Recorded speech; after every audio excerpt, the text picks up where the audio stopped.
આપણા મહાન તારનાર પ્રભુ ઈસુ ખ્રિસ્તમાં પ્રેમી સલામ. પવિત્ર બાઇબલમાં યોહાનને લખેલી સુવાર્તા 3 અધ્યાય 16મા વચનમાં, કેમ કે દેવે જગત પર એટલી પ્રીતિ કરી કે તેણે પોતાનો એકાકીક જનિક દીકરો આપ્યો, એ સારું કે જે કોઈ તેના પર વિશ્વાસ કરે તેનો નાશ ન થાય પણ તે અનંત જીવન પામે.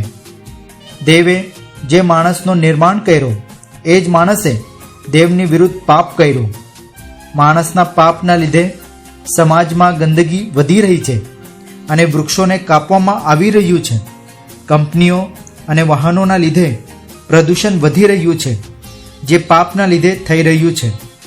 દેવ માણસથી પ્રેમ કરે છે અને માણસને પાપથી માફી આપવા માટે પોતાનો એકાકીક જનિક દીકરા પ્રભુ ઈસુ ખ્રિસ્તને આ જગતમાં માનવ દેહમાં મોકલ્યા. પ્રભુએ જગતના સઘળા પાપીઓ માણસો માટે વધસ્તંભ પર મરણ સહન કર્યું.